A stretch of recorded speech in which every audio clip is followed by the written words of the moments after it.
Well, hey there, guys. Greetings and salutations, and welcome to the channel for this, our special open spoiler discussion of right here, Ant-Man and the Wasp, Quantumania. Now, in case I did not just make it clear, we are about to discuss Ant-Man and the Wasp, Quantumania in a complete, open, spoiler-filled discussion.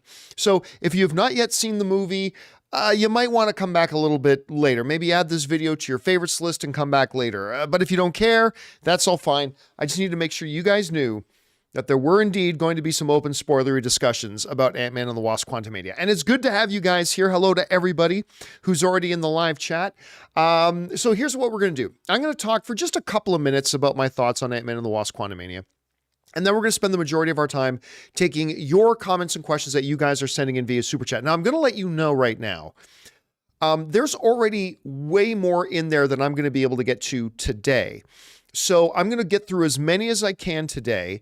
And then tomorrow, we're going to do a part 2 of this video where we will answer all the remaining questions. So if you send in a Super Chat question, either you have already or you're going to in a few minutes, whatever, and I don't get around to it by the end of this video, do not worry. There's going to be a part 2 tomorrow. We're going to get Robert Meyer Burnett involved with that one so he can give his perspective on those things as well. All right, here we go.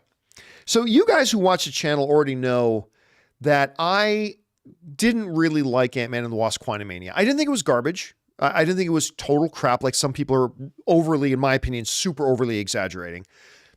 But it's not that good. And to me, the Marvel, I've said this before, the Marvel Cinematic Universe has lost its magic at this point. The magic of, from 2016 to 2019, there was like a string of like 9, 10 movies where every single time we went to the movies, we knew that we were going to have an absolutely awesome time, and it delivered. It delivered every single time. But in the last year or so, the last 8 or 9 projects they've put out, whether it's, Doctor Strange the Multiverse of Madness, which I liked. I liked Doctor Strange the Multiverse of Madness. I don't care who didn't. I did. I didn't think it was great, though. Thor Love and Thunder. Hey, listen, I had a good time at it, but there were a lot of weaknesses in it as well. She-Hulk, I really didn't like. Hawkeye, I didn't like. Moon Knight, I ended up being a little disappointed in. Captain America or Falcon and the Winter Soldier, I thought was okay. It had some really great episodes, had some weaker episodes, so it was all right. Loki was okay. And now Ant-Man and the Wasp Quantumania is a disappointment. It's just, when I say that the MCU has lost its magic, that magic that every single time we would go to an MCU movie, we could put our money on it, that it was going to be awesome and we were going to have a good time. And now it's a coin toss. Now an MCU movie comes out and I'm like, maybe I'll like it, maybe I won't. I mean, and it just didn't used to be that way, right? It just didn't used to be that way. So that's what I mean when I say that the MCU has kind of lost its magic a little bit. And again, magic is something that can easily be recaptured with Guardians of the Galaxy 3.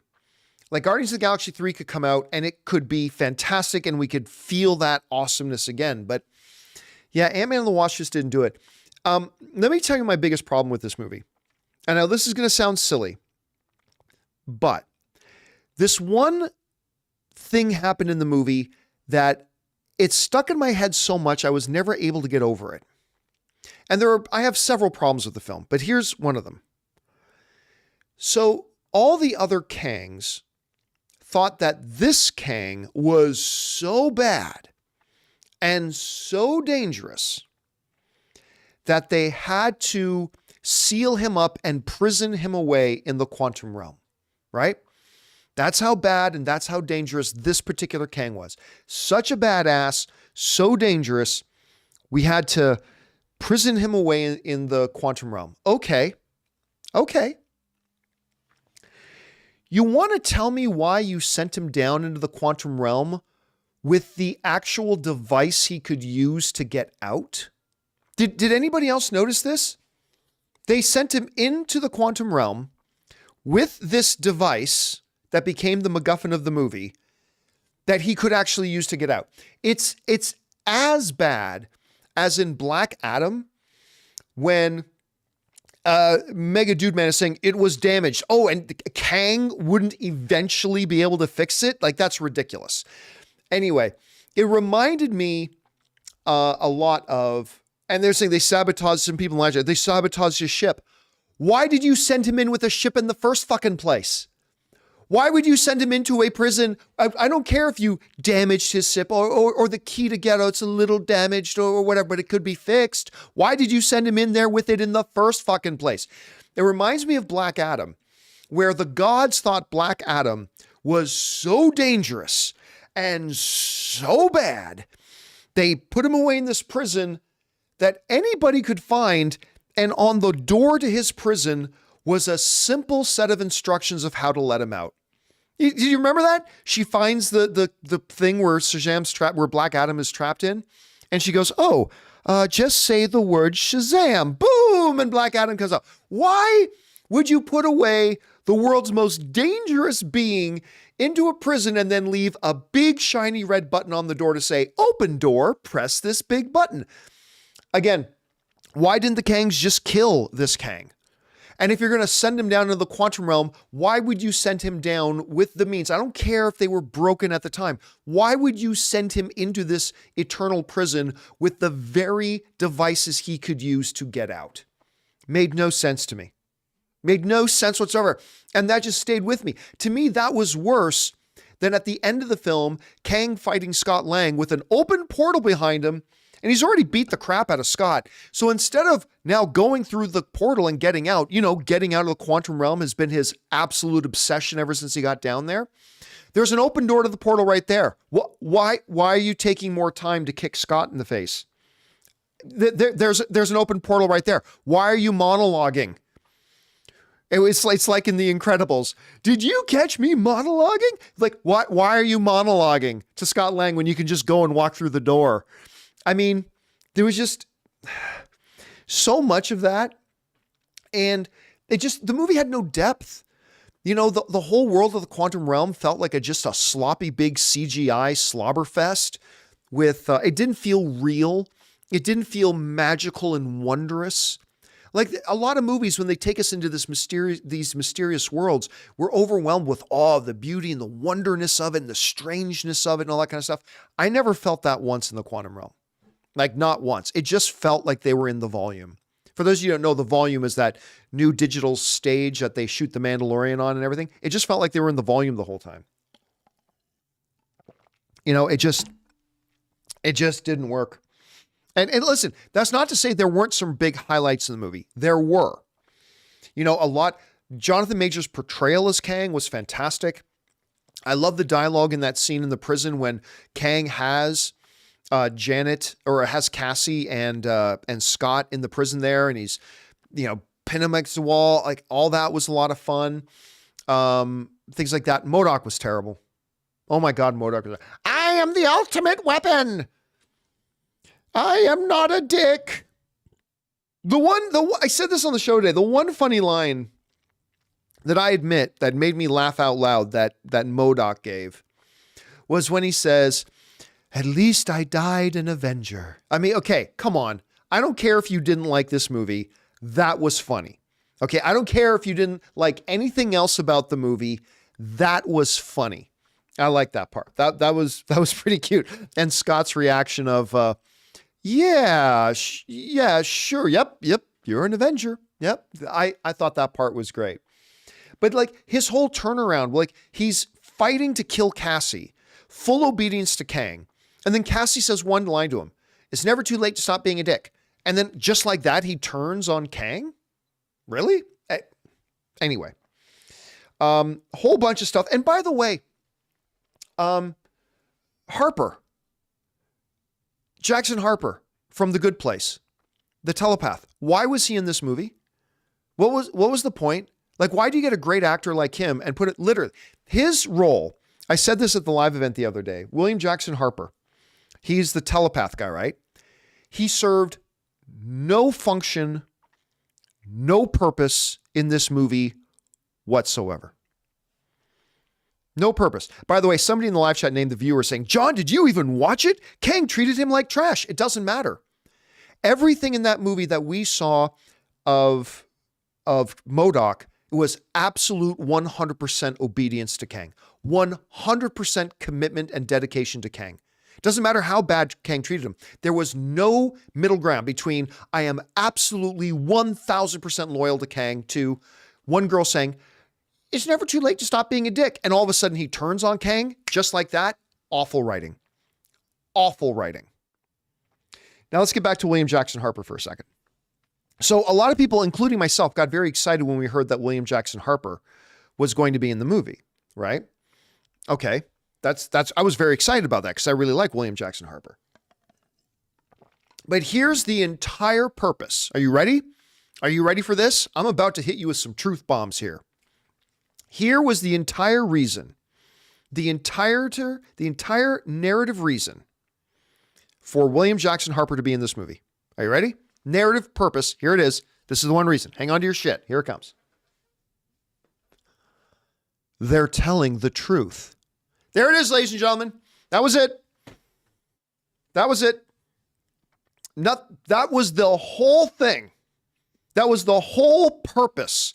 The whole narrative purpose of William Jackson Harper being in this movie was so that he could say, they're telling the truth. That was it. There was literally nothing else for him in the movie to do except to make a joke about holes. I have holes. Oh my God, that was some stupid shit. Listen, I know there are a bunch of babies that complain about the humor in the MCU. I love the humor in the MCU.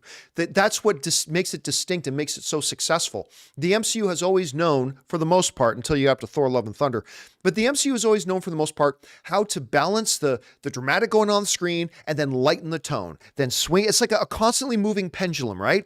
Like serious thrills, action, then fun, jokes, things like that, swing back to the thrills and the serious drama all the way back here. And a movie does this thing, an MCU movie, a good MCU movie does this and all that kind of stuff. And it's fine when the jokes are funny. It's fine when the jokes are funny. But with the exception of a few, because there were a few really good ones. There were a few really good ones. But with the exception of a few really good ones, a lot of it was just stupid. I have holes. All right. And Kang, the biggest baddie in all the multiverse, and is going to destroy all timelines and all life as we know it. What takes him down? A bunch of ants. A bunch of ants take him out. By the way, can somebody explain this to me? All right. When everybody goes into the quantum realm, they all maintain their size proportion. Now, what I mean by that is this. When Cassie and Scott go down into the quantum realm, if Scott is 3 inches taller than Cassie in the regular world, then when they come down to the quantum realm, he is still 3 inches taller, proportionally so. He is still 3 inches proportionally taller than Cassie. When, Hank and Janet go down into the quantum realm, if Hank is 2 inches taller than Janet in the regular world, when they come down into the quantum realm, Hank is still proportionally 2 inches taller than Janet, right? Somebody explain to me why the ants that went into the quantum realm were suddenly 500 times larger than they normally were. Like, how did the ants end up being 5 times? Like, I understand why the ants had tech, because the tech went with the ants down. But the ants ended up being much bigger proportionally than they were. And if they used their tech to get bigger, why didn't the ants use their tech to make themselves 500 feet tall instead of just, 3 feet tall? I don't know. Just there was a lot of inconsistency with all of that, because like you can try to say, like I even see some people I knew people were going to say this. See, they use PIM tech. Okay. But the PIM tech can do a lot more than that.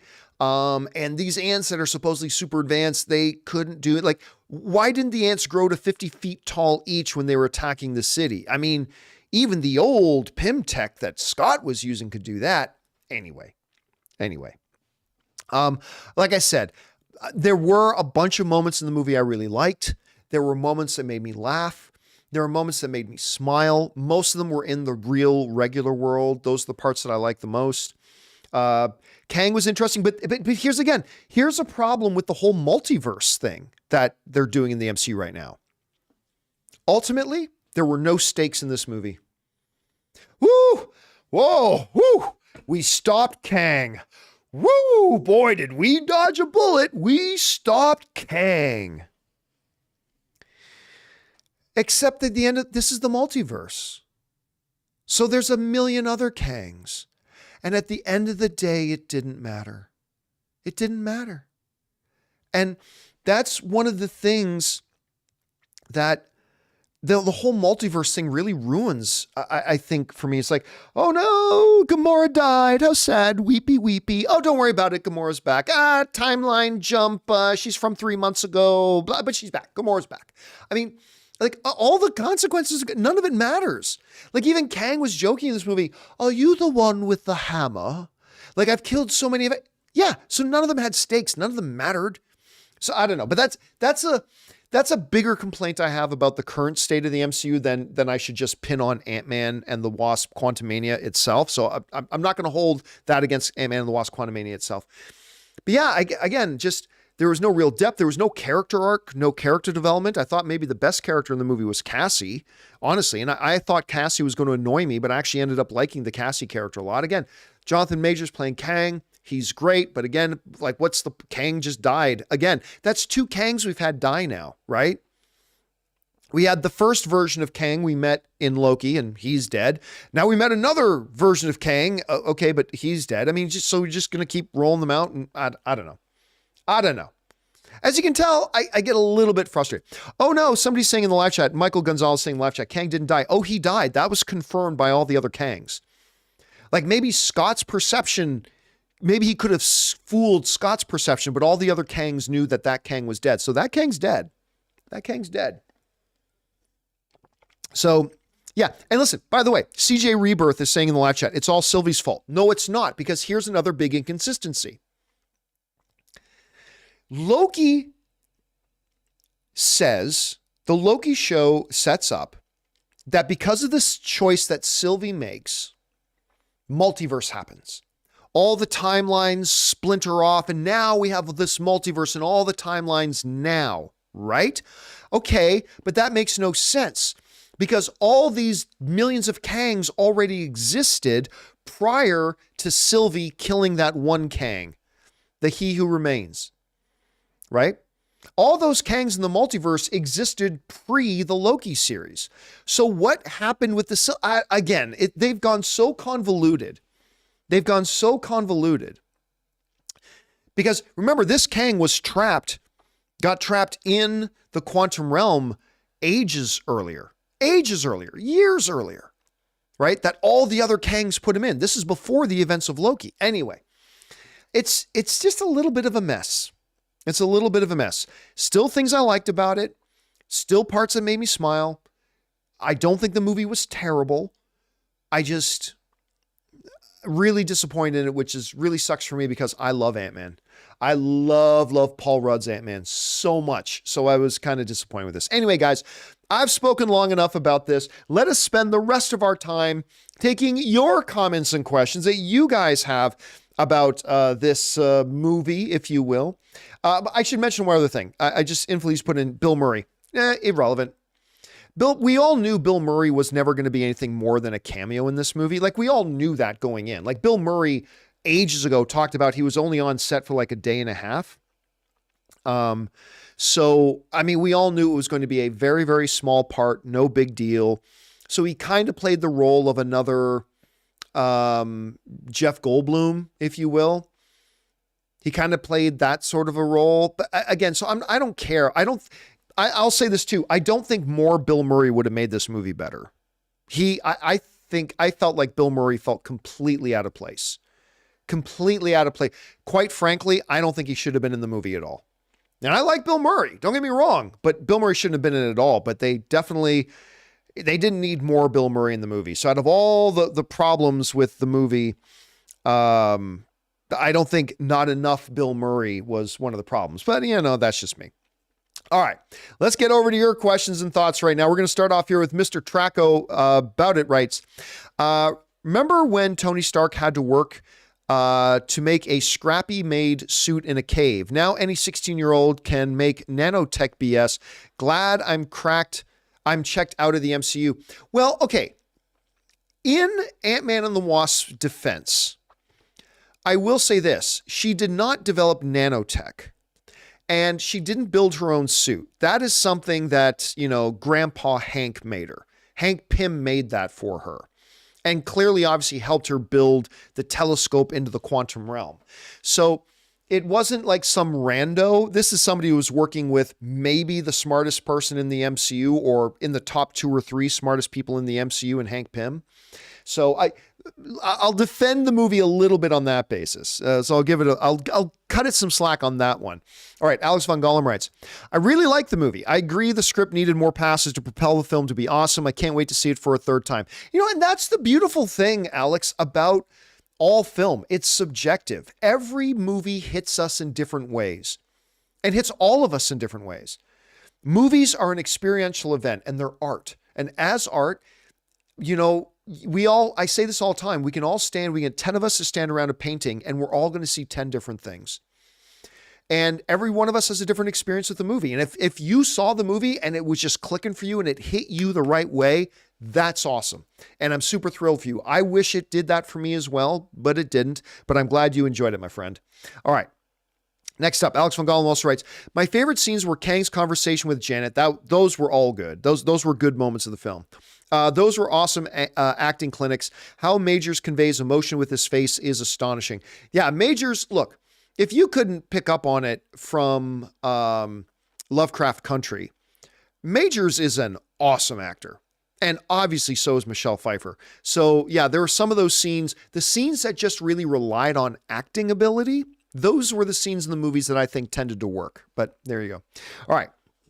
Fangblaze71 says, when watching Guardians 1 or 2, the effects were so good, I never doubt they're on Planet Ego, Xandar, Morag, but here in the quantum realm, all I see is the volume. Not horrible effects, but not good either. Yeah, again, it really wasn't the effects work. Like, there's quality work being done. It's the concept that didn't work, right? Just this weird CGI nebulous kind of thing. Like, there wasn't meant to be things there that could feel tactile or real to us, like when you're on Ego or even in Nowhere or places like that it can still feel tactile to us. The whole quantum realm concept and design was just really odd. And it just felt like a weird mushroom fever. And I don't know that that's going to work for a lot of people. I don't know. I agree with you, but I don't think it's the effects people's fault. I think it's just the concept in general that kind of failed them a little bit, Fangblaze. You know what I'm saying? All right. Next up, we got Cody Hunt, who writes, why didn't Kang age like Janet did? How long were they in there together? We have no sense of time in the quantum realm. Yeah, well, I mean, Janet didn't age a lot from when she meets Kang to what we call the present day, right? Like, it's not like they aged Michelle Pfeiffer a lot in that time frame. So I don't know that we would have noticed it. And then again, just with Kang himself, I don't know how the MCU is explaining how he does or does not age. Like that's a question I don't have an answer. I don't know how they explain that. But yeah, so even if he was supposed to be aging like a normal human, I didn't see a lot of difference in Janet. Therefore, I wouldn't expect to see a lot of difference in. I wouldn't expect to see a lot of difference in Kang there. Somebody's saying I jumped some questions. I don't think I did. Let me just double check. I did that Fangblaze question. I did Alex Von Gollum's question. I did. And Mr. Taco is the first question that we had. The Remy under there, that's from the John Campea show earlier. So no, we have not missed any questions. Thank goodness. Let's see. Cody Hunt writes, or were you talking about Cody Hunt's question? Or maybe I did. Did I? Oh, you're right. I went, okay, that's why, because I knew Cody Hunt was the next question. I just went to the next Cody Hunt question. Okay, there we go. There we go. Now we're all straightened out. All right, Cody Hunt writes, the trailer is misleading. Yes, it is. Kang promises Scott time. Scott even says this could give us a second chance, alluding to being reunited with young Cassie. Yes. Yep. I don't have a problem with that. But the trailer... By the way, did anybody else notice there was a great dramatic line in the trailer where Kang says to Scott, you may not want her to see this, right? Or something along those lines. That wasn't in the movie.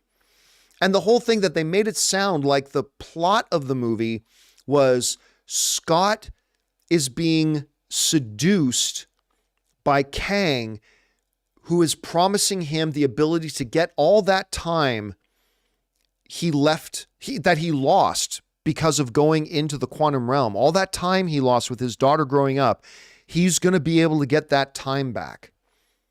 And that was not in the movie. I mean, that was not a part of the plot of the movie at all. So it was, I would go so far as to say that wasn't a misdirect. That was straight up deceiving. Like Hulk running through a field or not running through a field. That's just a detail, right? That's a misdirect. I wouldn't say that's deceiving, but the trailer made it sound like the plot of this movie, is Scott Lang wants to get the time he lost with Cassie back. And this character, Kang, is able to offer him to get that time with his daughter back that was taken away from him and all that kind of stuff. That was just wrong. Now, Fanta Orange is saying in the live chat, can we sue them? Yeah, no, you can't sue them. Like deceiving trailers, you can do. The judge in the case of yesterday said that, studios have creative license. They can misdirect and whatever, but there's a line you can't cross, like in the yesterday trailers where they put Ana de Armas in the trailers, making people believe that they can go see this movie because they're going to see Ana de Armas. And Ana de Armas isn't in the movie at all. She doesn't appear in the film. So that's different there. So being, this was kind of dirty, but it's not something you can sue Marvel over. No. All right. Let's see here. Next up, Fangblaze.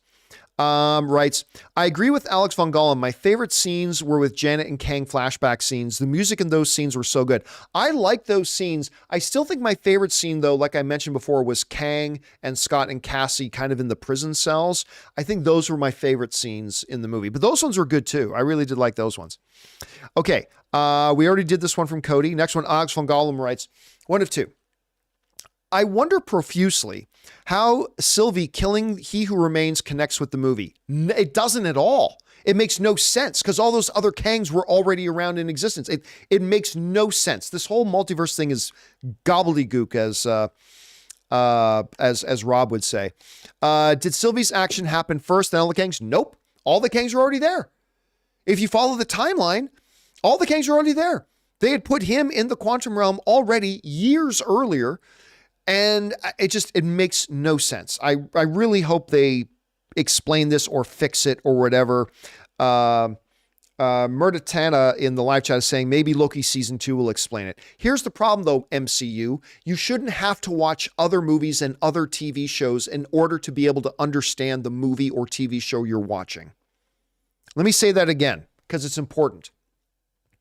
If you are handling your cinematic universe in such a way that somebody can't understand what's going on in a movie or show you're watching unless they watch another movie or show, then you're doing it wrong. You're doing it wrong. And they never used to do that. Kevin Feige used to make sure that was never the case before. Through all first 3 phases of the MCU. Anyway. All right. Let's keep going here. With all the Kangs in 2 of 2, appeared, attacked each other, and later they banished the Conqueror. I don't see the connection. Again, there is no connection. From a common sense point of view, there simply is no connection. They did not, in my opinion, handle that right. I think they should have done it differently. I don't think they did a good job with that, but whatever. Again, that's just me. All right, we move on here. Next up, we go to Cody Hunt, who writes, I didn't really feel anything with the Freedom Fighters. We never saw how they got pushed out. I never really felt Kang's oppression on them. I agree. It was just, we're here. We want to fight. Okay. Number one, how are you surviving? It seems like Kang can find you pretty easily. Why hasn't he wiped you out? And you're right. Even a simple flashback, not even a flashback scene. Maybe if you started the movie with showing these freedom fighters living under oppression for like a minute, just 1 minute, a quick 1 minute scene, maybe would have felt some kind of an emotional connection to them. But like when they're fighting for their freedom, I never felt it. Like I never felt like anything important was happening. You know what I'm saying? But yeah, I don't know. Maybe that's just me. All right. Next up, Alex Von Gollum again writes, in the movie, Scott says to Kang that he's altered the Avengers. Oh, alerted the Avengers. Sorry. I think that it's the signal Captain Marvel and Wong got in Shang-Chi's post-credit scenes. Scott was lying. Scott was just lying. It's like saying, you better get out of here, I've called the cops. Scott was lying. Scott had not signals the Avengers. And if Scott had, then Wong and all the rest of them getting that signal, they would have been able to interpret what it was. They go, we've never seen anything like it. There's nothing in the databases. Like it just, so no, it wasn't that. Scott was just, what's the word I'm looking for? Bluffing. Scott was just bluffing. All right. Cody Hunt writes, wasn't Ant-Man able to escape the quantum realm by manipulating his belt with a grow disc in the first film? Why couldn't they use that to return home? I'll be honest with you. I don't remember exactly how it's been a while since I've watched the first Avengers. I don't remember exactly how I got out of it. That seems to make sense. Yeah. So why wouldn't they just do that again? Maybe Scott hadn't gone all the way down to that level of the quantum realm.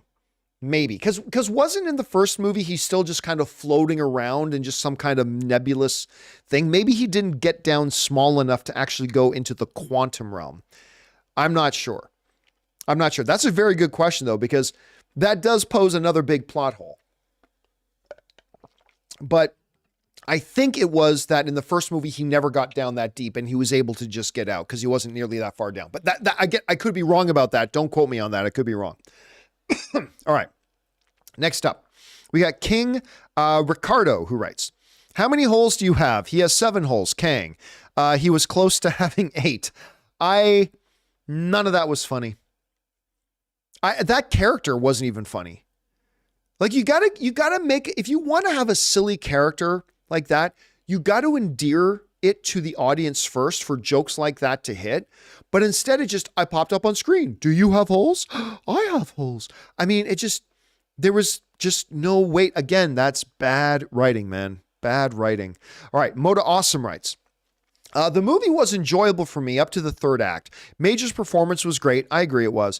And felt like Kang, but his character's writing didn't. The movie lost me when a bunch of ants were able to defeat him. I was mentioning that a little bit earlier. The movie shouldn't have Wasp in the title because she was barely in it. During the final fight when Kang is fighting Scott, he could have just walked into the portal when Scott was down on his back. I was mentioning that a little bit earlier himself. And by the way, I was mentioning when the trailers for Ant-Man and the Wasp were coming out, I think like the 2nd or 3rd trailer had come out and I was like, correct me if I'm wrong, but I don't think Hope or the Wasp has had a single line in any of the trailers. I'm still not sure that Hope Van Dyne, the Wasp, had a single line in any of the trailers. I might be wrong about that. I'm not saying that's an absolute fact, but I don't remember that ever happening. It was really more Ant-Man and Janet, the movie, or Ant-Man and Cassie, Quantumania. It really, I mean, Hope was a 4th level character in this. Like Kang was a more important character. Scott was a more important character. Janet was a more important character. Cassie was a more important character. Hank was a more important character. Ultimately, Hank is the one who shows up at the end and really saves the day, right? Like, again, proving that Hank Pym probably is the most dangerous man in the world in the MCU. But Hank's the one who shows up at the end of the day and saves the day. I don't know. They probably shouldn't have been called Ant-Man and the Wasp. Should have been called Ant-Man Quantumania or Ant-Man and somebody else Quantumania, but not Ant-Man and the Wasp. And by the way, that's not meant as a criticism on...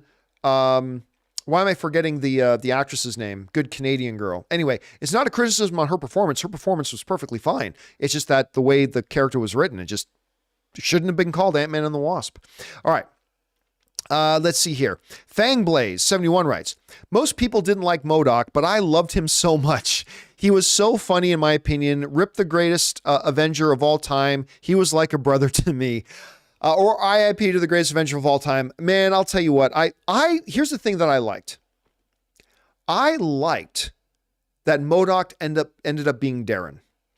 To me, that was a nice connection to the first film, because after all, Darren did end up getting mutilated and sent down into the quantum realm.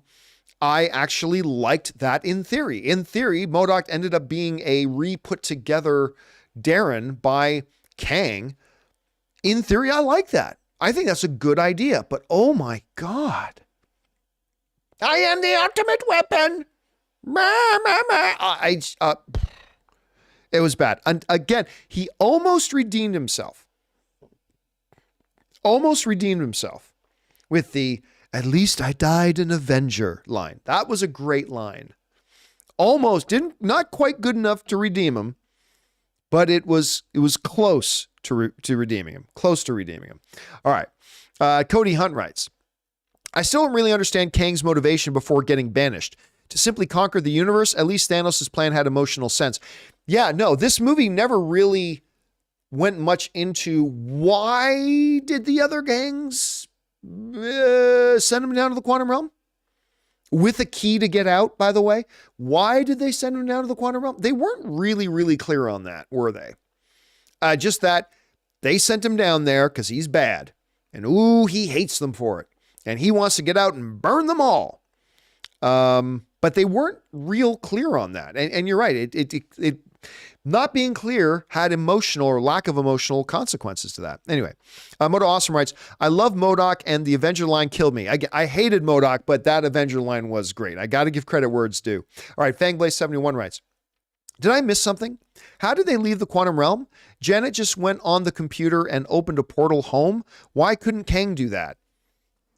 Oh no, she used, okay, correct me if I'm wrong. It's becoming jarbled in my head a little bit now. Guys in the live chat. She actually got the device. Did she not get her hands on the device that Kang needed to use to get out? Right? Like she got the MacGuffin, right?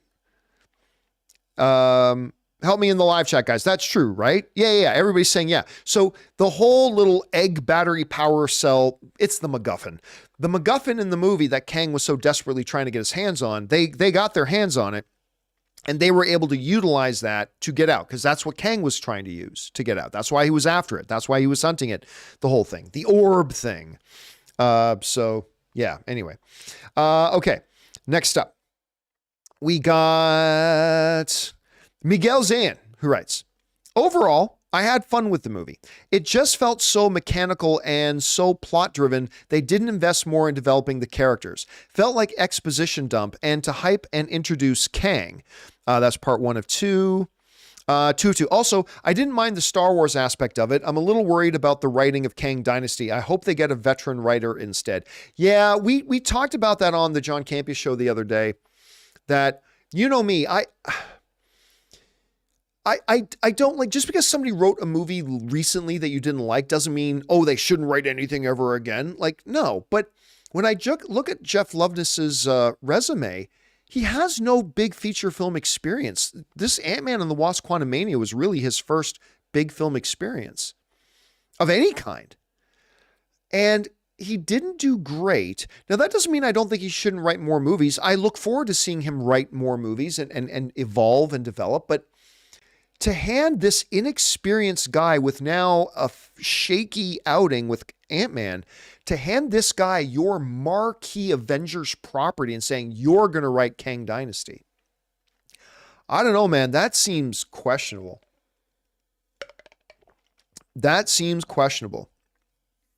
I don't think that's a good decision. I think they should replace him. Again, not fire him from Marvel, not never let him write anything again. No. Hey, listen, he had a bad day at the office. Everybody does. But I don't think this is the guy you should be handing your marquee flagship property in Avengers. I think they need to make a change. But, we'll see if they do or not. All right. Where are we at here? That was My Comic Planet. No. Now we're at My Comic Planet. Are we at My Comic Planet now? Yes, My Comic Planet writes, most of these recent MCU projects have this bad trend of having humor undercutting the dramatic tension. I disagree. I don't agree with that at all. For example, we have Kang murdering tons of people, followed immediately by MODOK's cringe jokes. Smack my head. Listen, I don't agree with you at all. I think what has made Marvel completely successful is that pendulum. right? Get like it that swings 50 times in a movie. Heavy drama, lightheartedness, levity. Heavy drama, lightheartedness, levity. That is what has made the MCU so successful. The problem, now listen to me here. This is important. The problem wasn't that there was a moment of humor and levity. The problem was the joke sucked. That's the problem. It's not that they had humor and that they had a lighthearted moment and had levity. That's not the problem. The problem is they tried to have levity and humor and whatever and lighten the mood for a moment, but with horrible, horrible, horrible jokes that just didn't work. Now, the problem with Thor Love and Thunder, remember I'm talking about that pendulum that 50 times in a movie will swing back from drama to light, heavy to light, heavy to light. The problem with Thor Love and Thunder was that it went to light and then kept going light, light, light, light, light, silly, silly, silly, silly, silly, little bit of serious, silly, silly, silly, silly, silly, silly, silly, silly. But winning cures everything, right? If you're telling great jokes, then it would have been fine. If we're going to MODOK, like if we're doing this heavy stuff where Kang is carrying out some atrocity and then we go to MODOK and there's a joke with MODOK, but the joke is funny and we laugh, then it works perfectly. Then the mix and the balance all is right in the universe, or the quantum realm as things would be, as we could say. The problem is the jokes weren't funny. Some of them were, but a lot of the jokes were just not funny. I have holes. Not funny. Not funny. At least to me. At least to me. That's just me. Let's see. Next up, we have, where are we? That was My Comic Planet. All right. So then Fangblaze, I think is next. Yeah. Fangblaze writes, the biggest disappointment to me was the quantum real, probably meant realm, didn't feel magical or mysterious. Was hoping it would feel more mysterious and vast than it did. I was just saying that a little bit earlier, that in a lot of movies and TV shows, when you go to some strange new world, right, you feel this awe and wonder, and you're overwhelmed by either the beauty of it, the mystery. The quantum realm just felt, again, like a CGI slob fest. It's just like, look at how weird and the quantum realm. Here's what it was. I felt like the project designer or the production designer saw a tie-dye t-shirt and said, I got an idea. That's the quantum realm. I don't know. It just didn't work for me. Maybe it worked for other people. I hope it did, but it just didn't quite work for me. All right. Miguel Zane writes, oh, I already did that one from Miguel. Next up, we got My Comic Planet, who writes, MODOK stands for mental organism designed only for killing, but in this movie, you would think it was only designed for bad comedy. I was like, what the fuck? Yeah. Again, I don't mind the idea of, because MODOK in and of himself is kind of a ridiculous character. I mean, no offense to anybody, but MODOK is by nature kind of a silly and borderline ridiculous character in any iteration. He really is. But you can do it in such a way. So I had no problem in principle that they wanted MODOK to have comedic elements and to be kind of like the comic relief maybe of the quantum realm. In principle, I have no problem with that. I'm perfectly fine with that. The problem though is that if you're going to do that, you damn well have to make sure they're funny. And it just wasn't funny. And that becomes a problem when you try to make a character comic relief and that character is not funny. It becomes a real weight on the movie that drags the movie down. And that's what MODOK did for me. Now I know a lot of people still liked MODOK. Awesome. I'm glad that you did. But for me, it didn't work. And that's what kind of helped drag the movie down. That's just one aspect of it though. All right. Moda Awesome writes, also, there's too many kid geniuses in the MCU now that I don't find it believable. Ms. Marvel felt real and believable, but Cassie inventing that quantum thing out of nowhere didn't feel earned to me. Well, I mean, here's the thing. Like, she had 5 years that we never saw her, right? So, I mean, she can become a lot of different things. And not to mention that in the last, ever since the unsnapping happened, she's been hanging out with Grandpa Hank. And Hank's been helping her a lot. So I'm willing to give a pass on that. Although, because I'm sure, like, Hank's the one who gave her a suit. I'm sure Hank was helping her out with her little science project. Yes, she still comes across as another kid genius, but let's not pretend like it was just all on her own. Like she just out of nowhere came up with how to do all this stuff. Clearly she had a little bit of a helping hand from one of the smartest characters in the MCU. So I'll give them a little bit of a pass on that, Moto Awesome. At least I will at this point. Thanks for writing that in. All right, Bert writes, who else counted out their 7 holes in time? I will say the whole thing, I have holes, was stupid, but I admit everybody in my movie theater, when they said you have 7 holes, and Scott's going like, everybody in my movie theater was doing that too. So I got to give them props for that. That was kind of funny. All right. Next up, we got Murray Reich, who writes, 1 out of 2. Positives. Scott and Cassie, I agree. Kang, awesome entry. You feel the tension in his presence. I agree. Negative. Shaky story. Yep. Weird, useless characters, from reading minds to eating octopus soup to look everyone. I have holes to WTF. I hate MODOK. He was so annoying, so distracting. And of course, no Luis. Best part, Loki end credit. Yeah. Listen, I like the end credits. I even like the Council of Kangs, or so we're calling it the Kang Dynasty now. I even like the little Kang part at the end, right? Where they're all now some of them are acting really stupid, but whatever. There's a million of them in there. I'm sure some of them are going to be silly. I like the post-credit scenes, particularly the Loki one. So, yeah, there's that. All right, guys, listen. We're going to take a quick break here for a second to thank the sponsors of this. Oh, I almost said Loki open spoiler discussion. To thank the sponsors of this Ant-Man and the Wasp Quantumania open spoiler discussion. These are our friends over at Black Tux and, of course, my mobile service provider. You guys need to be using them too. Why are you not on Mint Mobile?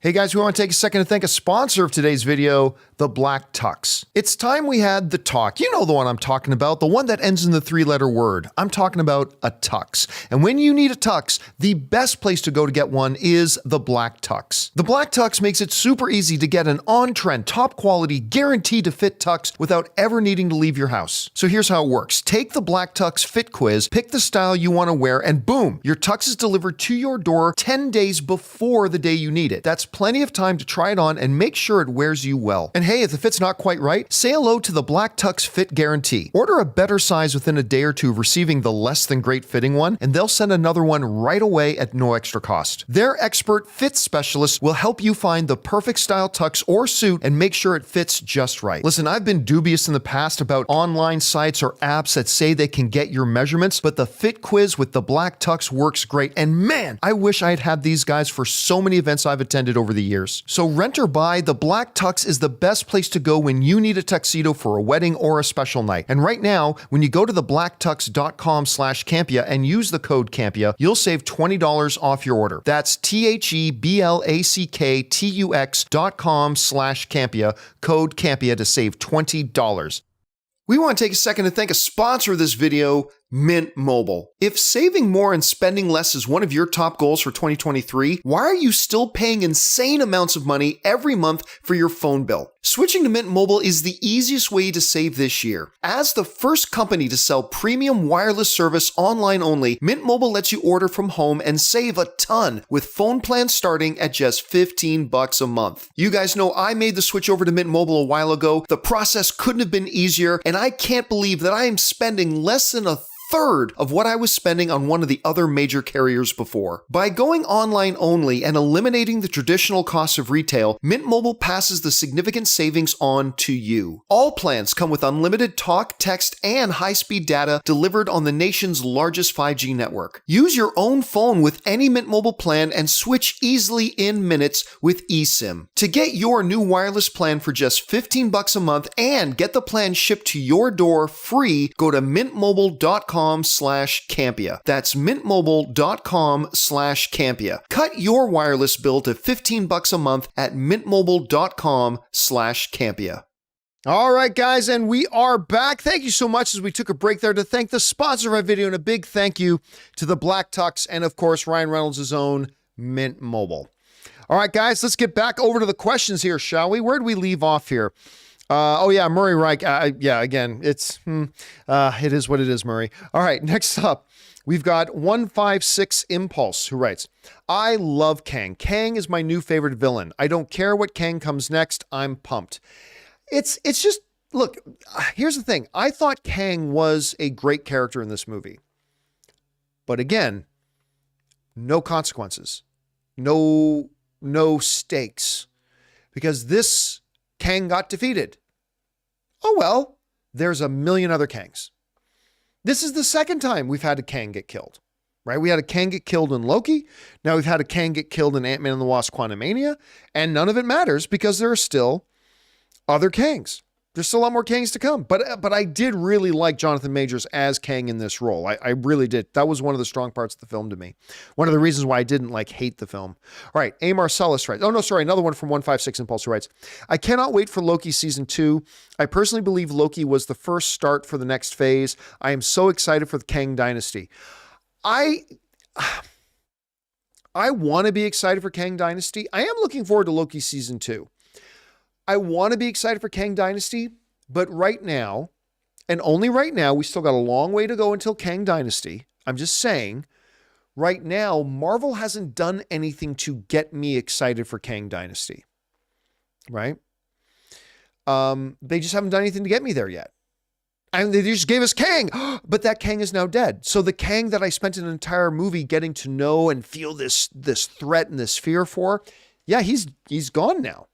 He's gone. So, okay, there's not that. So I'm not saying Marvel's not going to be able to get me excited about Kang Dynasty. I will bet money they will be able to get me excited for Kang Dynasty. But if I'm being honest, right now, they haven't really done anything to get me excited about Kang Dynasty, and I want to get excited for it. So we'll see how they do, 156. They still got a lot of time to do it. All right, A. Marcellus writes, after Ant-Man 2 and 3, it's clear that the MCU doesn't know what to do with him or the Wasp. I feel they work better in team-up movies just like Thor. Thor works great in his own movies, I think. But I liked Ant-Man 2. See, the thing to me is Ant-Man movies have been a great level change, right? Because one of the problems with the MCU is that every single frickin' movie and show is about saving the planet, save the universe, save the planet, save all of reality, save the planet. Everything is like supposedly, even Ms. Marvel, which I love Ms. Marvel. Ms. Marvel's fantastic. But even they couldn't resist it. At one point, it's like, oh no, there's this other reality that's going to overlap ours and wipe out our reality. Again, you're fighting to save all reality. The Ant-Man movies were always able to come in and change it up a bit, right? It's about saving his family, saving the city, saving the neighborhood, saving, the laundry shop or the local skateboard rink. You know what I'm saying? The Ant-Man movies have always been that really great level change for the MCU. So it's not just always save the world, save the world, save the world. And I understand Peyton Reed didn't want to just do another level change, another palate cleanser, as he called the movie, but I don't know. We'll see. We'll see. All right. Let's see. Thanks for that, A. Marcellus. Next up, Sidhu writes, I wish I could go back and unwatch so Marvel knows this level of mediocrity is not okay. Vote with your wallet. What a kitchen sink movie. I was disappointed. I mean, here's the thing though. I mean, you don't know it's that way until you go and check it out, right? I mean, listen, I said on my show, I had concerns about Ant-Man and the Wasp: Quantumania because everything just looked like a big CGI kind of slobber fest. I was excited about it, but I had my concerns. I really, really need Guardians 3 to knock it out of the park. I'm not going to lie to you. I really need Guardians 3 to knock it out of the park. And with James Gunn doing it, I have full confidence that he will. But I really hope Guardians is able to deliver because I need something from Marvel. Because in the past 9 projects or so, I loved Shang-Chi. I loved WandaVision. I loved Ms. Marvel. And I really, really, really, really, I wouldn't say loved, but really, really, really, really liked No Way Home. But I haven't had anything in a bit, and I've just been getting a lot of mediocrity from them lately. I really, oh God, I need Guardians to crush it, man. I need Guardians to crush it. All right. A. Marcellus writes, the whole sci-fi quantum realm plot just doesn't fit Ant-Man. Oh, I disagree. This would have been a better setting for a Fantastic Four movie. I disagree. Except swap out the quantum realm for the negative zone. Well, the whole thing, ever since Ant-Man 1, the quantum realm has been a vital part of Ant-Man's story, right? Right from the very first movie. So I don't agree that the Quantum Realm didn't feel like it fit an Ant-Man story. I feel like they could have very easily done a great Ant-Man movie that takes place with them going to the Quantum Realm. I think that could have happened. I think they very easily could have done that. Well, not easily, but I feel like they could have done that. I think the concept is solid. The Quantum Realm, there is no other character in the MCU that the Quantum Realm fits better with than Ant-Man because it's been a very part of his origins. They just didn't do it a very good way. To me, at any rate. To me, they just didn't do it in a very good way.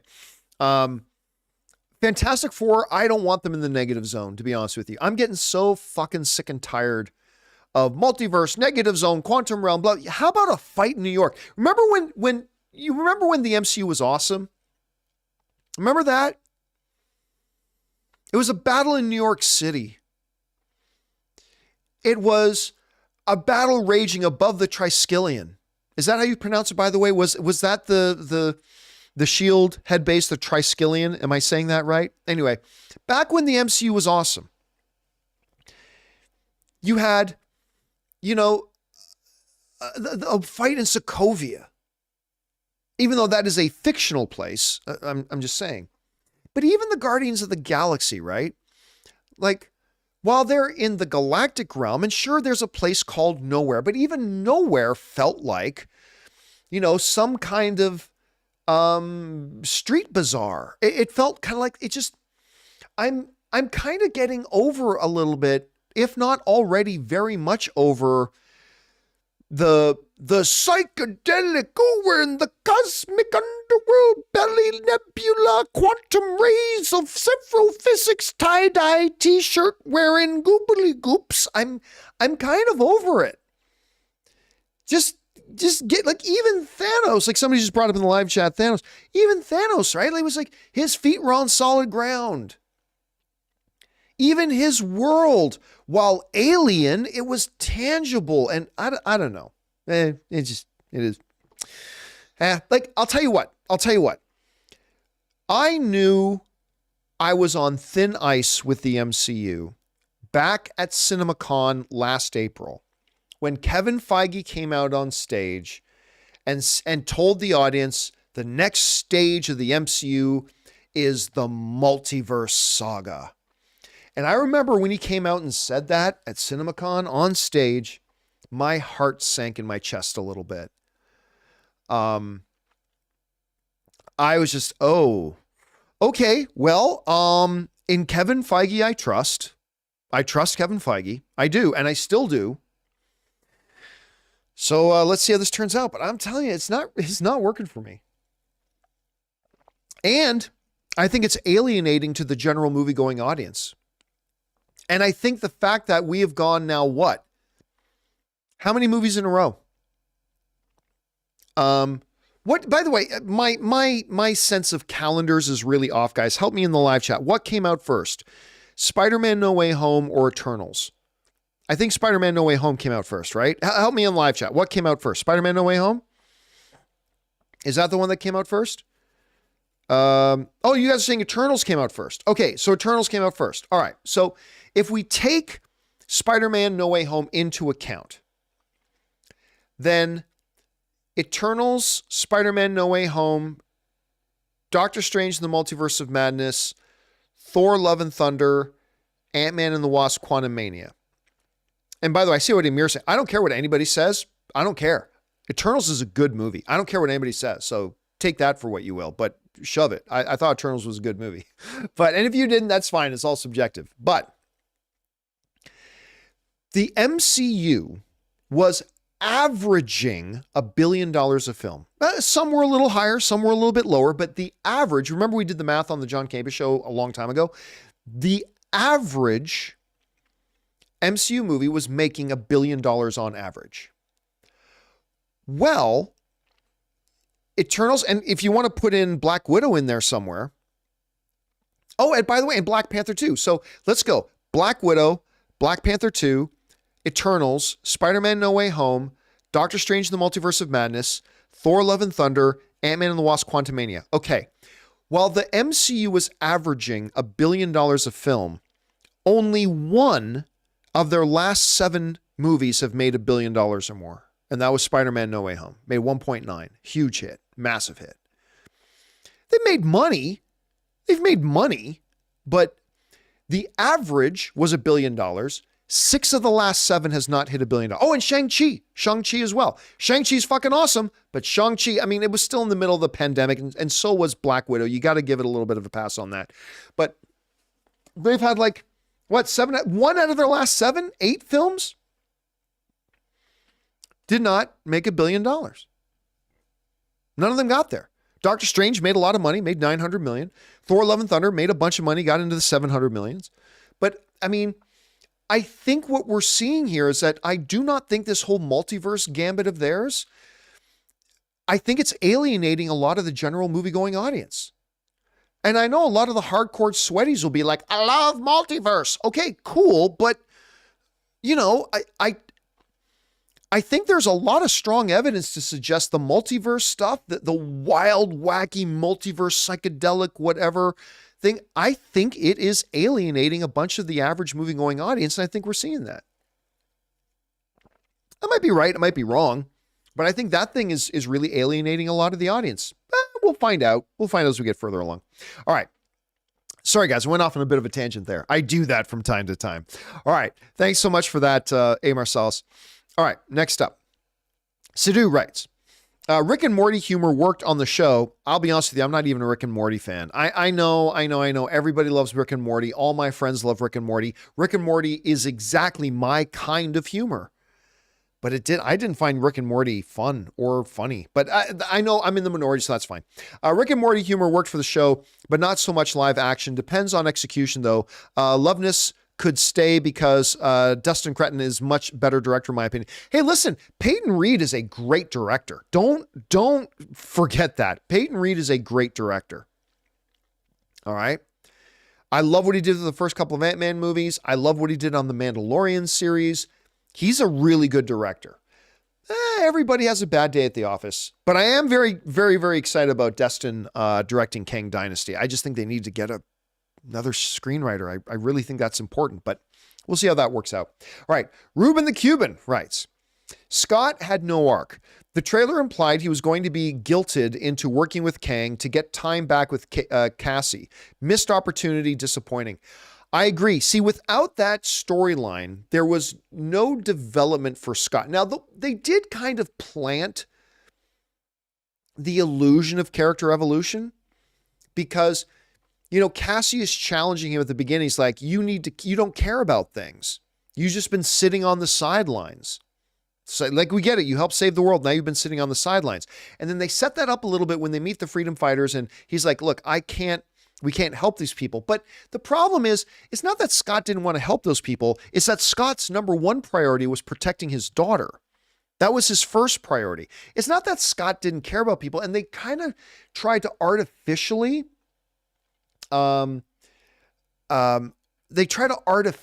create a character arc for him, but it did not ring true. It was hollow. And it didn't, at least for me, it didn't quite work. All right, thanks for writing that in, Ruben. Next up, A. Marsalis writes, Jonathan Majors was okay in the talking scenes. I thought he was quite good in the talking scenes. He definitely overacted in the end credit scene. Well, no, he didn't overact because that's how certain Kangs are supposed to act. So he was acting perfectly appropriately for them. I thought I was watching the scene from Spy Kids 3 when Sylvester Stallone talked to his other selves. I mean, yeah, listen, I get that, but again, remember, if we're talking about thousands upon thousands upon thousands of Kangs, and they're all a little bit of a variation of each other, you're going to get some like really over-the-top Kangs. And that's what they put on camera. I don't think that means at all that Jonathan Majors was overacting, because if that's what those Kangs were supposed to be acting like, then Jonathan Majors wasn't overacting. He was doing exactly the way those characters are supposed to come across. Now, we'll see how that all plays off, though, A. Marsalis. We'll see. I hope they do a better job of it than they did in this one. All right. Aiden Foley writes, didn't enjoy the film, sadly. MODOK was embarrassing. Worst villain in any MCU film for me. And that's including the Dark Elves. Majors was fantastic. You know what? The only villain I think that might have been worse, but it was for very, very, very different reasons, was Mickey Rourke's character in Iron Man 2. That was a character that now, unlike MODOK, he wasn't too jokey and have cringy humor. No. It was very, very, very different reasons. But Whiplash for me I never believed the character. I never felt intimidated by the character. I never really bought into his own misplaced sense of logic. So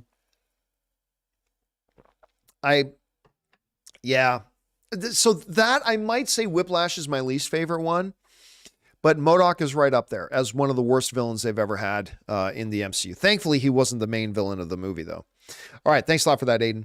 John Redcorn writes, I love Rick and Morty, but to keep this kind of humor, but please keep this kind of humor out of the MCU. It does not work. I felt annoyed from it in Doctor Strange, but this was much, much worse. I don't know, like the humor in Doctor Strange worked for me. I'm not going to lie to you. Like, again, I like Doctor Strange, The Multiverse of Madness. I did not love it. It's a step down from the first Doctor Strange movie, and I had my problems with Doctor Strange, The Multiverse of Madness. But the humor in Doctor Strange, Multiverse of Madness, I took no issue with, like I did in Thor: Love and Thunder, but not in Doctor Strange, Multiverse of Madness. To me, it always felt well placed, well timed, brought a good laugh when a good laugh was needed. So yeah, I didn't have a problem with the humor in Doctor Strange, to be honest. I found it to be a very good application to use, which is kind of surprising. Why it's kind of surprising that when we got into Thor: Love and Thunder, while there was a lot of good stuff in that movie, they went way too far into the silly, like way too far into the cringy humor. Whereas in Doctor Strange, The Multiverse of Madness, I still thought it kind of worked. But yeah, again, it's going to hit us all in different ways, but that's just the way it hit me. All right, thanks for that, John. Next up, Sidhu writes, playing MODOK's death for laughs and be emotional is a great example of why this movie failed me tonally. Also, thought it was in poor taste. As somebody who did not like this movie, I will say that I disagree with you on that. I thought that while I did not like the MODOK character, okay, I didn't like the MODOK character. I thought that the way he went out was funny, was the only good laugh that I felt they actually delivered in this movie. Like, no, I shouldn't say that. There was a couple of good laughs, but it was the only good laugh that MODOK delivered. And you got to remember too, this is very much an evil character. Yeah, he tried to pull a last second Darth Vader redemption sort of thing of his own, but at the end of the day, he's a very, very evil character. He was trying desperately to steal Hank's life's work. He was trying to kill a lot of people. He was trying to kill Cassie. This is an evil character. And I think they were just showing him a lot of compassion. When he made the joke, at least I died an Avenger, and Scott's reaction is like, oh, sure. I didn't think it was in bad taste. I thought it worked because, the character is very, very, very evil. I'm glad he came around at the end, but it doesn't change all the rest of that stuff. That's just me. All right, thanks for that, Sidhu. Next up, Murray Reich writes, I like the ending where Scott realizes he may have unleashed danger into all the universes, but just goes, nah, it's all fine. But here's the thing, he didn't do anything. If they had not gone to the quantum realm in the first place, right? Had they not gone to the quantum realm in the first place, the other Kangs were already out there. This Kang being stuck in the quantum realm was not holding back the other Kangs, right? This Kang being stuck in the quantum realm was not holding back the other Kangs. Those other Kangs were out there already, and they were going to come. So at the end of the day, this death of Kang is not like Scott's worried that him killing Kang is going to somehow, unfortunately, trigger an even worse event. But the reality is, had they not ever gone into the quantum realm, those other Kangs are still out there. They were still there. So, I mean, yeah, that's, again, it's part of the mess and the lack of consequences and the lack of stakes that we're kind of feeling in the MCU right now. So I hope they're able to fix that. All right. Thanks a lot for that, Murray. Next up, we got John Weiner, who writes, I had fun with it, but my issue is Kang. He got defeated by ants, and he's not supposedly dead. Oh, he's dead. But I can't help the feeling that the main villain for the Kang dynasty are the Kang variants. In the end, 7 out of 10. Yeah, listen, they're all Kang. He was not the only Kang. There are many Kangs. And he is dead. Again, I thought too, like when we saw Kang die in the movie, I also thought, I wonder if he's really dead though. But then later when we get to the post-credit scenes, the other Kangs confirm it. That Kang is dead. Right? Like he could very, very easily, misdirect Scott into thinking that he's dead, but I don't think he could do that with the other Kangs. And the other Kangs kind of confirm that he is dead, but it doesn't matter that Kang is dead because there's 1,000 others. There's 1,000 other variants of him. So, and like 80 of them could be more powerful or worse or end up being worse. Or it's just, again, it's part of the problem with the whole multiversal thing they're doing. All right. Thanks for that, Johnny. Appreciate that, man. All right, next up, John Redcorn writes, it took way too long for us to get to Kang. I don't know. I don't know that I agree with that. I felt like they could have easily rushed to Kang, but I felt they got to Kang like they had to reveal it. So I was okay with that. Even though I wasn't having a great time in the movie. Maybe I would have enjoyed the movie a little bit more. Maybe, John, if we did get to Kang a little bit quicker, but yeah, I felt like they got to him in the right pace, but I don't know. You might be right. You might be right about that, man. All right. Daniel Vakura writes, I hated the last 10 minutes where Kang was undercut completely. Not having Kang escape while trapping Scott and Hope in the quantum realm felt like a major cop-out. I don't take Kang seriously as a threat. I mean, why should Scott and Hope have gotten trapped in the quantum realm? I don't see any logic behind that, but to your point, having that Kang die again just doubles down and reemphasizes that there's not a lot of stakes going on right now in the MCU, right? Just not a lot of stakes. Like he's gone, but it doesn't matter that he's gone. We saw a football stadium of 20,000 other Kangs. It's just, and that to me is a problem. That is a problem in the MCU because at the end of the day, this movie had no point. This movie had no point. At the end of the day, whether that Kang is alive or dead, caught in the quantum realm or whatever, there's 20,000 other Kangs out there, and that's all going to unfold the way it's going to unfold regardless. By the end of this movie, the movie was rendered moot. There was no point to it. No progress was. Now, David D saying in the live chat, intro for Kang. Really? You needed an entire movie to introduce a character? Guess what? Star Wars, we got introduced to Darth Vader really quick, and he's the greatest villain of all time. Die Hard, we got introduced to Hans Gruber. He's considered a top 2 or 3 greatest screen villains of all time. If your entire movie exists just so you can introduce a character, you're not making your movies right. You're not making your movies right. And that was the problem. With Shang-Chi, like the movie itself, by the end of the movie, there's a whole new dimension to the MCU. And I don't mean dimension as in the 4th dimension. I mean like layers. There's a whole new dimension to the MCU. It's the birth of the brand new character, establishing the powers and all that kind of stuff. Had this great narrative and boom, boom, boom, boom. And the MCU ends in a different place than the MCU was at the beginning. Same with Civil War.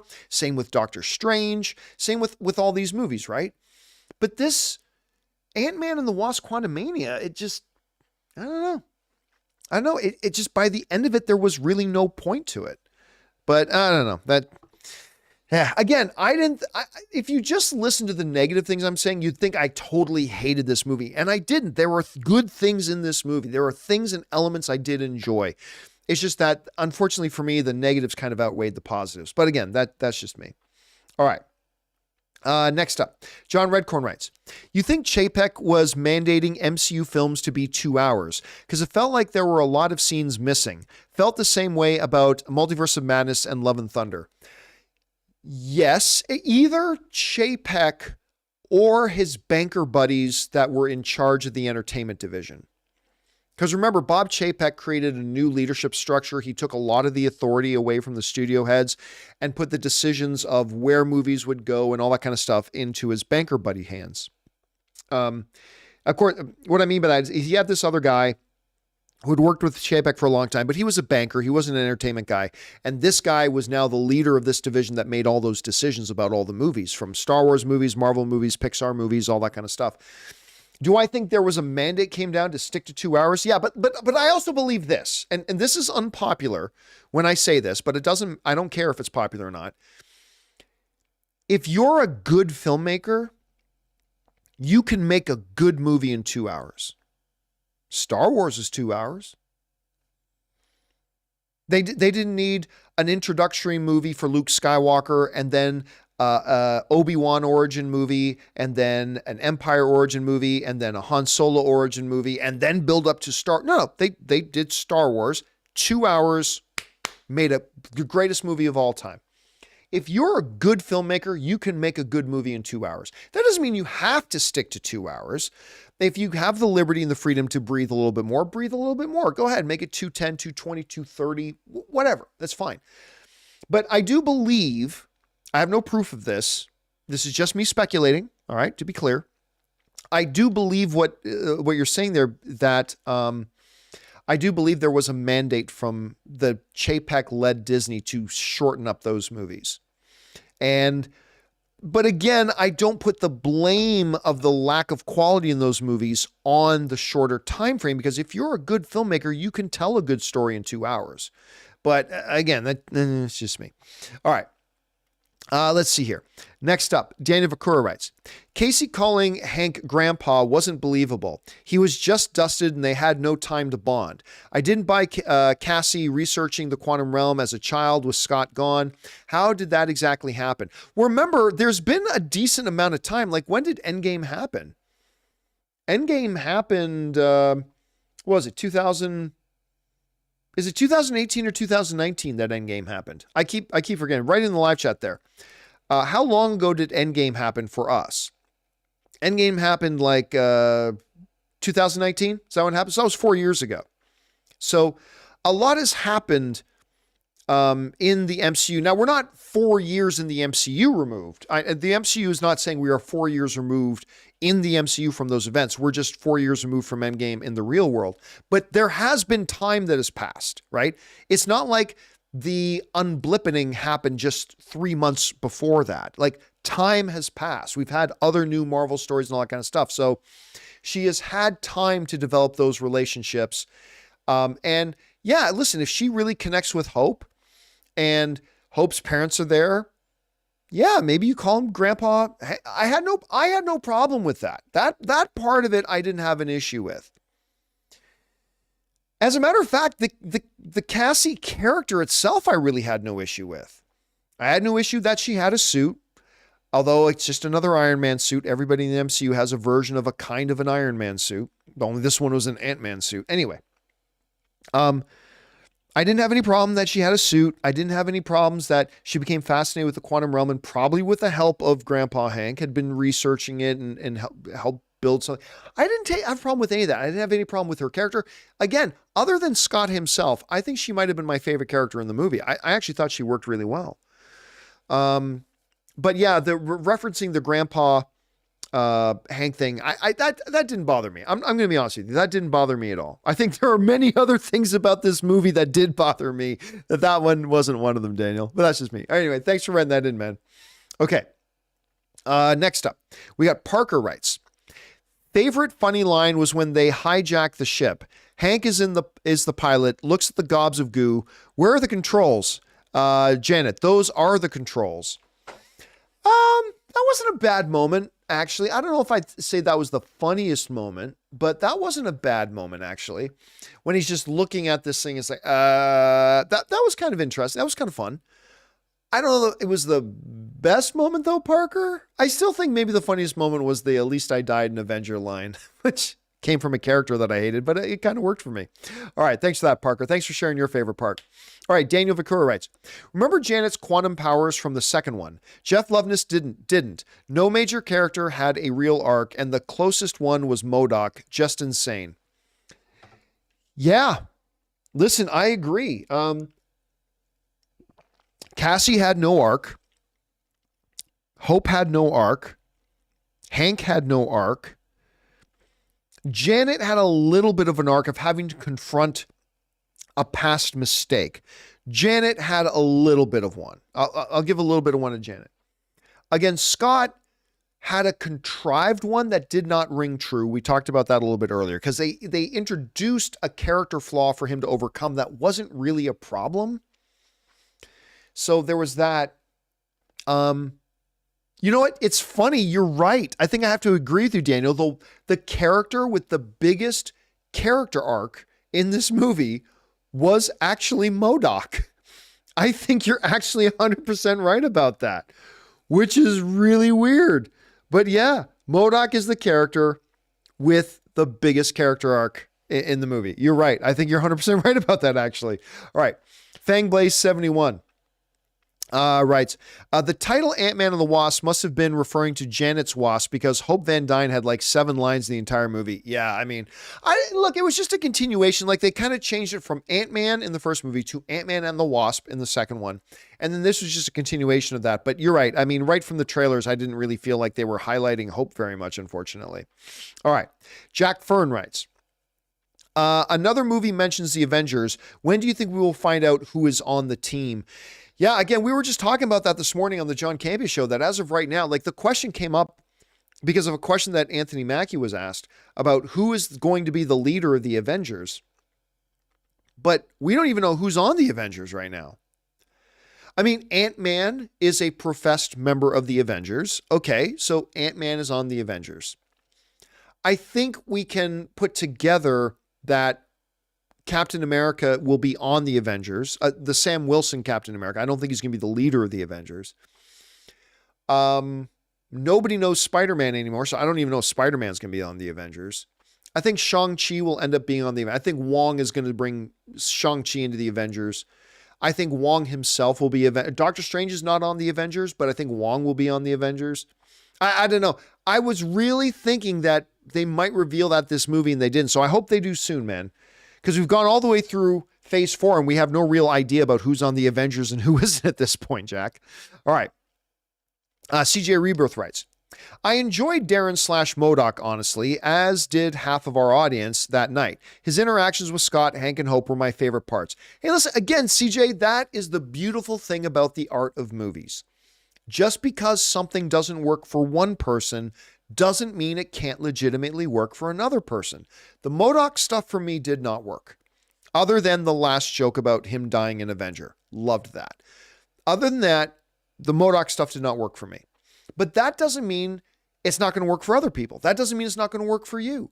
Art hits us in different and unique ways as to us as individuals. And if it hit you the right way and it landed right and it gave you that emotional response of laughing and enjoying it, that is awesome. And I celebrate that. That's the best thing about movies. That just because something doesn't work for one person doesn't mean it can't work for another. And I'm glad that it worked for you. Doesn't change the fact that it didn't work for me, but I'm glad it worked for you, man. All right. Next up, Mike Farino sends in like a $20 super chat. Thank you, Mike, for supporting our channel on that level, man. Super appreciate that. And Mike writes, loved the movie. Main issue was that Scott's line of "we both just have to lose" was completely pointless. He 100% should have died, or at least been trapped in the quantum realm again for a significant amount of time. I got to disagree with you on that, Mike. Why? How does that change anything? How does that make the movie any better? Like that's literally just a detail. At the end of the movie, the story's now played out. Whether you have the detail that Scott ends up trapped in the quantum realm or is outside of the quantum realm, that really doesn't change anything about the movie at all. That's a consequential detail at the end of the film. Wouldn't have made the movie any better. Wouldn't have made the movie any worse. It just a detail at the end of the movie does not create consequences, right? Like there were no, because even if Ant-Man got caught in the quantum realm, Hank would have got him out. Hank would have figured out a way to get him out. So it's again, to me, that's just a final detail. So if Scott had gotten trapped in the quantum realm at the end of the movie, it does not change the overall quality of the movie one iota, because that's just a thing that happens at the very end. So I don't know that I agree about that. I think Scott getting out is perfectly good, perfectly fine. Did I go in suspecting he might not get out or he might end up getting killed? I did. Would I have been okay if he ended up getting Scott stuck in the quantum realm or dying? I would have. But I have no problem with the fact that he got out. It was just like consequences don't come from the result of a coin toss. Let me say that again. Consequences in a movie is not the result of a coin toss. A final detail. Does he get in? Does he not get in? Does he get stuck? Does he not get stuck? That's not what the consequences are. The consequences are something that comes and is born out of the narrative of a story in and of itself. What is at stake? And the survival of Scott Lang was never part of the narrative of the movie, right? Like if the whole movie, like let's go back to Infinity War, right? So if we go back to Infinity War, the whole point of the narrative was trying to stop Thanos from snapping his fingers and wiping out half of life in the galaxy. Now, those stakes were omnipresent through the entire movie. And whether or not Thor hit Thanos in the chest or actually hit his head before snapping his fingers, and let's say Infinity War ended differently. Let's say Thor's axe did hit Thanos in the head and Thanos never snapped his fingers. Guess what? That doesn't change. It changes what happens in Endgame for sure, but it doesn't change the narrative stakes of the movie, because the stakes, half-life in the universe, was always present from the first frame of the movie to the last frame of the movie, and isn't determined by what happens at the end, right? With Ant-Man and the Wasp: Quantumania, had Scott just so happened to consequently end up getting stuck in the quantum realm, that doesn't add any stakes to the movie, because it's not something that's a part of the fundamental DNA of the narrative from the beginning of the movie to the end. It just would have happened that, okay, they opened this portal, but Scott got stuck there. It doesn't really change anything. It's just a consequence. It's just a circumstance, if you will. At the end of the film, it's a detail at the end that doesn't fundamentally change the experience of the movie. So, I mean, I don't know. So I don't know. I agree with that. Isn't it like, you're not alone in this theory, by the way, Mike? Like, we've seen a lot of people write in the live chat today and everything saying that they should have, that he should have been stuck in the quantum realm. So you're not alone in that. You're not alone. Others think that too, and maybe you're right, but to me, it doesn't change anything. But whatever, that's just me. Thanks for writing that in, Mike, and thank you so much for supporting our channel on that level, dude. We really appreciate that. Okay, next up, FangBlaze71 writes, nothing indicating Shang-Chi's rings were related to Kang in this movie. Maybe the rings aren't calling out to Kang after all. Everybody called me stupid when the trailers came out and I said, I don't believe those are connected to Shang-Chi's rings. And everybody was like, yes, they are. They're clearly circles. And if they're circles and Shang-Chi's things are circles, they must be connected. I'm like, they don't look anything alike. They don't look anything alike. And so sure enough, they weren't connected. Now, wait a minute. It's all well and good for me to say that now. Nothing is preventing something else happening in the MCU later that maybe does suggest a connection between Kang's little empire down there and the 10 rings. But that wouldn't make any sense. The rings have been around for ages. When Wu found the rings over a century, maybe a couple of, I can't remember how many hundreds of years ago did Wenwu find the rings? Because it was a long ass time ago. Long before Kang was exiled down to the quantum realm and built his empire down there. So I don't see how there would be any connection. But then again, listen, I say that now, but I reserve the right to change my opinion on that once new information gets introduced, and maybe a future movie introduces it. But as of right now, I still don't believe there's any connection. I do believe there's a connection between Ms. Marvel's bangles and the rings. I might even be convinced that there's a connection between the Eternals and Shang-Chi's 10 rings. But I never believed for a second that there was a connection between Kang's circles and the rings. I just never thought there were. By the way, somebody in the live chat, I think is Mike Farino, is saying that Wenwu found the rings over 1,000 years ago. I don't remember. Okay, I'll take your word for it. I don't remember that. All right. Guys, listen, with that down, we've been going now for over an hour and a half. So I'm going to take a quick break here. I'm going to use the bathroom, refill my drink, give you guys a chance to take a quick bathroom break, talk amongst yourselves. But listen, guys, don't go anywhere. We're still going to keep going for a little while longer, although my throat is starting to go. I might have to cut this off soon. But for now, I'm just going to take a short little break here. But don't go anywhere, guys. Give me like 2 minutes, and we will be right back.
All right, everybody, and we are back. Thank you so much for your patience as I took a little bit of a quick break there. Yeah, we're only going to go for a few minutes more. I get my throat is starting to go because I did a 2-hour show earlier today, and I've been speaking straight with no co-host to give me some interruptions here for an hour and a half. So I want to make sure I don't wreck my voice completely. Remember, guys, whatever questions, as I mentioned off at the beginning of the show, whatever questions we don't get around to here today, do not worry. We've got them all registered here. They will be answered on a part 2 that will happen tomorrow. So keep your guys' eyes open for part 2. But we still got a little bit of time here. Let's get to a few more of our questions here. All right. Next up, we've got Jesse Has a Turtle, who writes, maybe it's just me, but I'm over every hero having nanosuits, except for Iron Man. I miss when it was actually a costume they wore personally. Yeah, I mean, but with Ant-Man, well, first of all, I'm kind of getting tired because even the Ant-Man suits are kind of an Iron Man suit, right? Just to put them under one big umbrella. Spider-Man's got an Iron Man suit. Thankfully, he doesn't anymore. I'm so glad about that. But up until now, Spider-Man's had an Iron Man suit. Rhodey's got an Iron Man suit. Ant-Man and the Wasp have kind of had a pseudo sort of Iron Man suit. Now, even the Dora Milaje in Black Panther, they have Iron Man suits now. Everybody's got to have Iron Man suits. Everybody's going to have the heads-up display, AI, these suits that can do magical things. Now, as far as though, at least the Ant-Man suits, they're consistent with the Ant-Man power of shrinking, right? So just that their suits shrink, and then he, boom, can just bring them up and all that kind of stuff. So they kind of laid that on. Oh yeah, thank you, Mark 24 Gaming brings up. Ironheart now has an Iron Man suit. Everybody has Iron Man suits. Everybody gets an Iron Man suit. So I'm kind of over that myself a little bit. I remember when we just had superheroes that had powers, or like Hawkeye or Black Widow. They don't have powers, but guess what? They got skills and they don't need Iron Man suits. I want to get back to that a little bit. All right. Thanks, Jesse. Fangblaze writes, not seeing enough talk about the return of the greatest MCU character, Jimmy Woo. Good thing he didn't go into the quantum realm. He'd kill Kang easy. Yeah, listen, Randall Park. I loved the appearance of Randall Park. But it was like, really? You had Randall Park in this? But you didn't give him any lines, like not even a single line. It would have been nice to see him have a line, but yeah, no, I got a big kick out of seeing Randall Park pop up in there as well. I'm glad to see he is still actively part of the MCU. And by the way, I still want to see that X-Files kind of show with Randall Park's character and what's the girl from Thor's character's name again? I'll wait for you guys to throw it in the live chat. And she was in WandaVision. Darcy, thank you. Thank you, Warlocks. I still want to see a Wu and Darcy show. I want to see a Wu and Darcy show where it's like an X-Files type of show where the two of them are going around trying to solve unexplainable phenomena within the world of the MCU. I want to see that. I want to see that badly. All right. Next up, Daniel Vakura writes, after Andor with Circus's speech, someone needed to go, Cassie's speech isn't up to par. Maybe we should change this or do something else. I don't know. Cassie, the line that Cassie gave, although I hated the line, it's actually, you know what? The line's not a bad line. It's never too late to stop being a dick. You know what? There's actually wisdom in that line.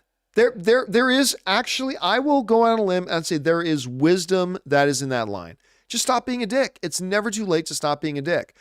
And you know what? It's something a girl her age would say. She hasn't had the years of experience and wisdom to give a speech like Andy Serkis's character gave, right? She wouldn't have that. A girl that age, that is something she would say. And actually, you know what? It's not a bad piece of advice for all of us. All of us in our lives have an area in our lives where maybe we're a little bit of a dick. All of us do. Every person watching this, every person broadcasting this, we all have some area of our lives where maybe we're being a bit of a dick. And you know what? It's never too late to not be a dick. Now, while I didn't mind that delivery of that line, MODOK then yelling out, "I am not a dick," was okay. That was kind of lame, but I didn't mind. Listen, I'm not gonna lie. I didn't mind Casey giving the line. I'm not gonna lie. I didn't mind it. All right. Thanks, Daniel. Next up, we got our friend Tim Platt who writes, "I really enjoyed this movie, although I could have done without MODOK. I completely agree. And those post-credit scenes, mwah, chef's kiss. I was absolutely giddy. Yeah, I'm not gonna lie to you. I like the post-credit scenes. I dug them.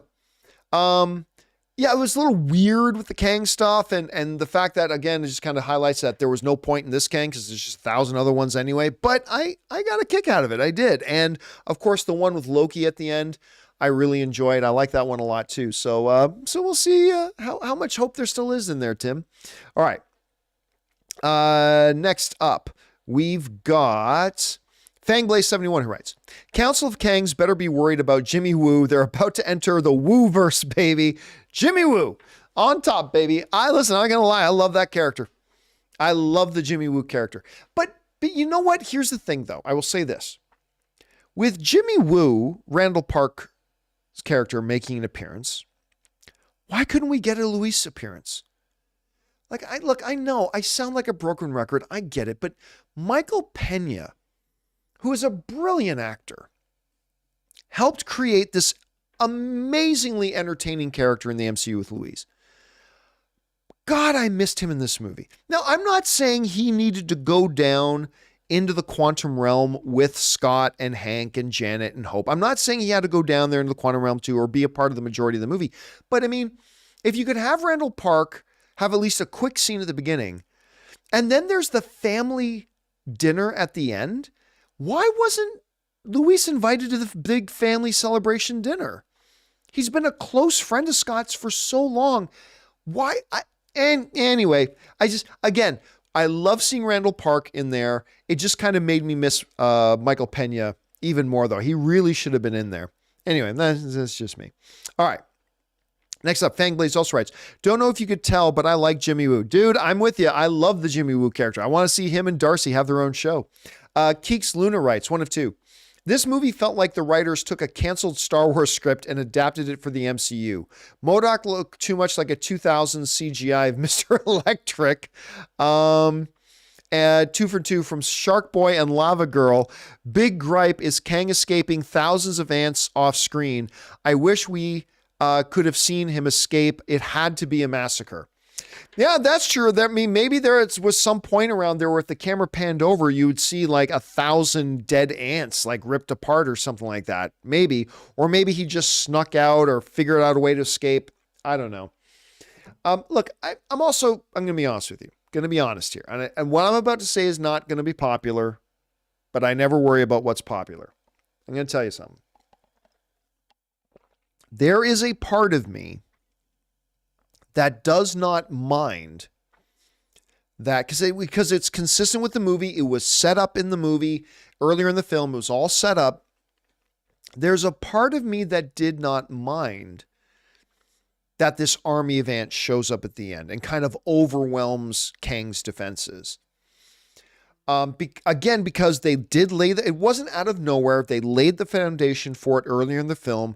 They kept doing hints to it with Hank doing the little ear thing, like he could hear something, and they set it all up and all that kind of stuff. And I actually like, as the ants are like overwhelming the defenses of Kang's empire, you see Hank just kind of walk in. And I've talked about this before, but in What If, my favorite episode of the What If animated thing that they did last year, my favorite episode was the episode where like Hank Pym is killing all the members of the Avengers. Hank Pym is the most dangerous man in the world.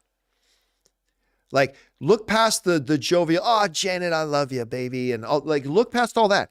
Hank Pym is the most dangerous man in the world. And I love that episode of What If because he is single-handedly taking down all the Avengers. He's killing them all.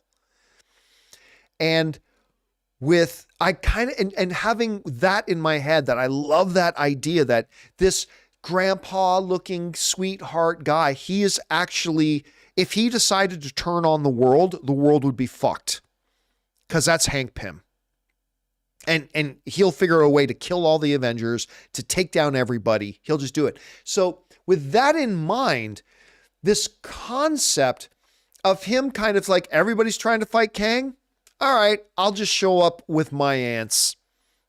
And he just walks in and we see Hank just kind of walking in and he's wiping out with his ants. He's wiping out all of Kang's defenses, all of Kang's armies, all of Kang's buildings, and even Kang himself. And I am not gonna lie. I'm not gonna lie. There's a part of that thing. Now, I get it. I did this live show the other night with Christian and Greg did bring up a great point. He goes, we're introduced to this big, huge multiversal threat, and he's taken out by a bunch of ants. I mean, he's not wrong. Greg is not wrong. But again, I'd be lying if I didn't tell you there was at least a part of that I thought was pretty cool. I at least thought a part of that was pretty cool. Just anything that reemphasizes and reminds everybody that Hank Pym is the most dangerous man alive. I kind of dig that, but it didn't save the movie for me, but I kind of liked it. And again, I know it's an unpopular opinion, but it is what it is, whatever. All right. Okay, guys, this is going to be our last question of the day. As we're rolling into 6 p.m. here in Los Angeles. Our last question of the day today is going to be from Jesse Has a Turtle. And Jesse Has a Turtle writes, Also, I believe the last fight with Kang and Ant-Man wasn't scripted. No one had the balls to remind Jonathan Majors that he wasn't on the Creed 3 set. Hey, listen, I actually really liked the fight. I did. I liked the fight. The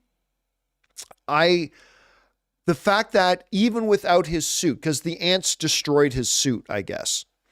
Even without his suit, Kang, or at least this version of Kang, is not someone to be trifled with. He's still really dangerous.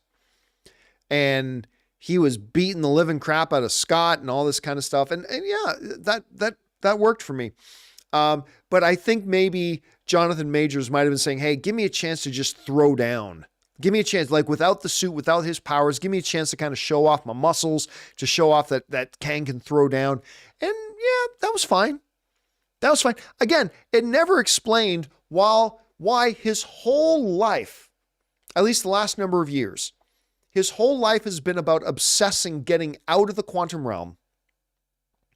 And while he's fighting Scott, there is literally an open door out of the quantum realm.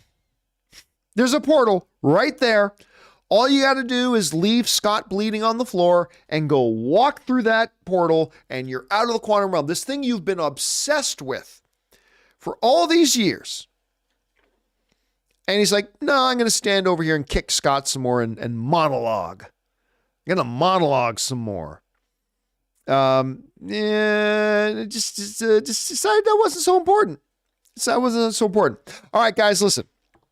With a ton more questions to come from Fangblaze, The Fault in Our Death Stars, Nor, Derek, Milo, Amin, and many others.